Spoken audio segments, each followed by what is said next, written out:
Like we hear, Kali Krishna's was influenced by the Bhatta Hari, by some of the spell. Yeah. So it's like when we stop chanting, or it's like when we... Oh, well, I'll repeat the question. Is it if we stop chanting at any time we're vulnerable to, like, tantra or any kind of danger? No, it's not like that. It's that if we are chanting, you got to do 16 rounds. That's a basic thing. So if you're doing that, ultimately you're protected. If you do 32, you got more protection. You do 64, wow, you can do anything. You start flying. And so if you want to do that, then certainly it's okay. Okay.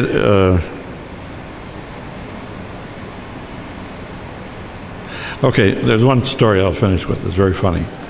Prabhupada's saying, well, we can do like the Muslims do. Now, we say to somebody, do you believe in God? Do you believe God is Krishna? He says, no, cut off his head. Prabhupada said that. Cut off his head.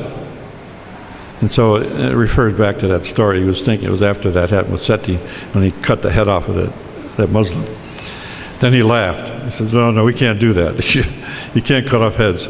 But you can change the head, change the consciousness, and make a person clean in the brain. And so that's the way to stop crime, stop violence, and stop. And the guy in Chicago, the police official who was in charge of public relations for the Chicago police, he asked Prabhupada, how do we stop crime? What's your modus operandi? And he said, chanting, prasad distribution, give us this temple, give us this house, more facility, and we'll stop your crime. He said, well, they're using it for a city hall and they didn't get the building, and so crime still goes on in Chicago. But ultimately, this is the means by which to stop crime, make a peaceful world, and it's going to happen.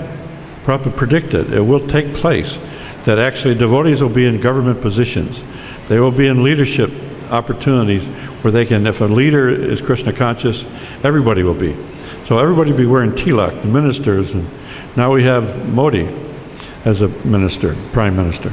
I submitted some drawings to him in Gujarat, and one was an idea of a double the size of the Statue of Liberty Vishnu form. He took the idea and he made that, what's the guy's name? Gandhi's right-hand man, Padar. Is it Padar? And a famous Indian guy, politician.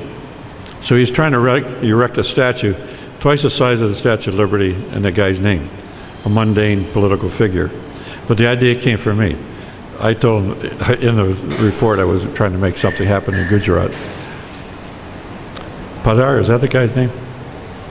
I don't know. Anybody here on history of India can tell me who that name is? Gandhi's right-hand man, he was like instrumental in changing the mood in Vrindavan. Podar or somebody, Padak, anyway, it doesn't matter. So, in any case, one last statement, then we're going to shut down.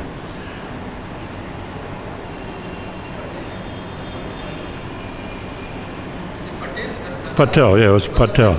Yeah, Patel. Yeah.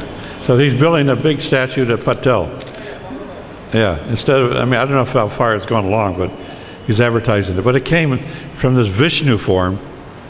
Now we got land in Kuksetra, and I thought, what better place to put a statue, which was a whole park inside the statue, the lower, middle, and planetary system, upper planetary systems, inside this Vishnu form, which is double the size of the Statue of Liberty. And I got the drawings for it. I presented to Gopal Krishna Maharaj. I said, no, too far away. But that would be the place for it, because he showed the Vishwarup in Kuksetra. So he got the land, starting now. In any case, any questions? More? So is it proper to install a statue in open where birds can pass through or not? Oh. Yeah, Prabhupada talked about that. Different political figures, they make statues, bronze statues, and I got a friend that does that in Delhi. He made the ones of Gandhi. And so what happened? So it got this big statue of bronze of a guy in a park, and it's covered in pigeon stool. So a great way to honor your leaders is to put of course it's all over the world.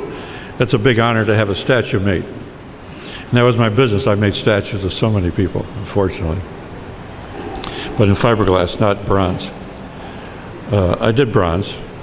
Bronze panels are here in Samadhi. Bronze figures. I did the Mayapur Srila Prabhupada and the Samadhi bronze.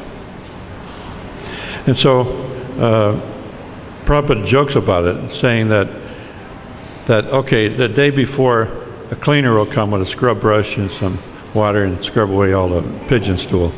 And next day, early in the morning, they come in a garland and with a garland, and ultimately it goes back to the pigeon. So we're not supposed to put the deities outside, nor figures of Prabhupada or figures of any acharya. They do that in the south because maybe there aren't so many pigeons, but ultimately it's just something that they do. But we're not supposed to do that. It's not right. When we have deities not installed, do they also accept the offering of the bhoga and like that? Suppose the fiberglass deity, as what Prabhupada said about the Gaurudai deities, Gaurudai dolls, the Jagannath also, when they are not installed, still they accept the offering of the devotees, or is this fully installed deity? Well, the answer to that, and the question was, is an uninstalled deity okay to accept prasadam or accept offerings?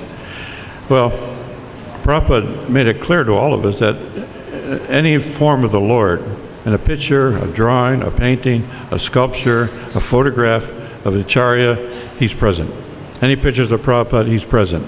So there's no way that they can't be present because they are present. And if you look on our altar, we have 3 altars here, and they're not stone. They're very much alive. If you doubt it, then you're not here. You're in some other realm, because they're very, very much present. So the answer is that ultimately they can accept anything because they're the Lord. And like Lord Chaitanya, you're not supposed to, bathe another person with, in front of the deities. But that devotee Bengali Brahmin did that in Gundachi, and he actually got liberation for it. But then he's God, so it doesn't matter. But if a spiritual master does that in front of the deities, he's really in trouble. That's why we've had so many big problems in our society. They take too much worship in front of the deities. You don't do that. So that's just a word of advice in our society. Another question to it that when we offer worship, offer our obeisances to a Vaishnava, it is understood that we are offering obeisances to the Vishnu in his heart. So what is wrong in it, offering obeisances to a devotee in the temple? Nothing wrong. Is there anything wrong about offering obeisance to devotee? There's nothing wrong in that. Ultimately, as soon as you make an obeisance, all your nartas fly away, yours and the person's. Immediately, as soon as you do that, if he offers it back, then of course again it's magnified, and again any kind of problem you had with that devotee. I recommend that if you have any problem with any devotee anywhere, just pay your obeisance to him and beg forgiveness if there was ever any offense, and ultimately it flies away. And the same thing if a person kills, if he's hanged or killed by a court, that's a benediction, because he saves so much trouble. If he doesn't, the next birth he'll suffer 100 times more. So we hopefully round it up in this life and have no more birth. Ultimately, if you're surrendered and you're a devotee, we're going back home, back to Godhead. There's no problem. Srila Prabhupada ki jai, go Brahmanandi. Haribol.